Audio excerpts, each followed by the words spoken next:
It's difficult to talk about this, and it opens up fresh wounds for wounds that'll never close. Every one of you guys that's here knew and loved Colin and helped to try and take care of him. Gary Campbell wears his son's memory emotionally and physically. When I really let myself think about him, I get a shortness of breath.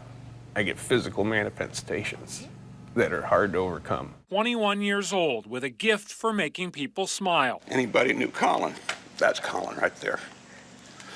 He didn't die in a back alley with a bunch of heroin addicts. He died in a home with his family. Colin Campbell died September 17th, 2012, from a drug overdose. $25 worth of heroin is all it took to kill Colin. Colin bought the heroin from Quentin Endel the day before he died. I can't help but think, had they pressed charges in a more timely fashion, that it would have worked out completely differently. More than a year and a half after Colin died, charges were filed.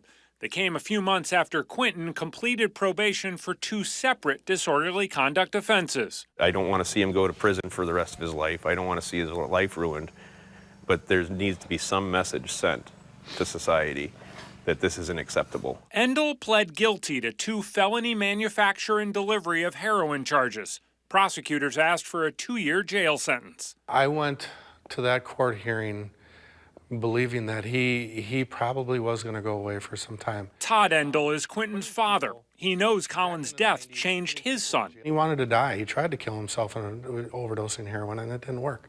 So there's a reason why he's here, and he believes that, and I believe that. Rehab finally took, and for the last 2 years, Quentin's been clean, living and working in Arizona while helping other addicts beat heroin. I'm real proud of him. He's kind of like a hero to me.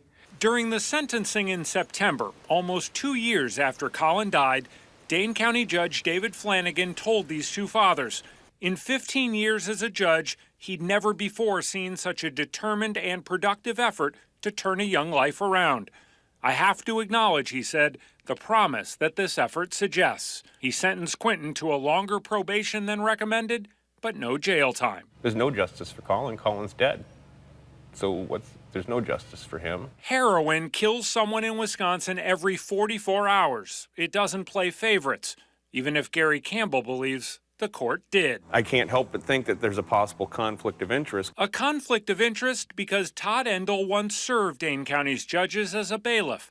Judge Flanagan twice brought this up during the trial, saying he'd worked in his courtroom and he asked if prosecutors had concerns.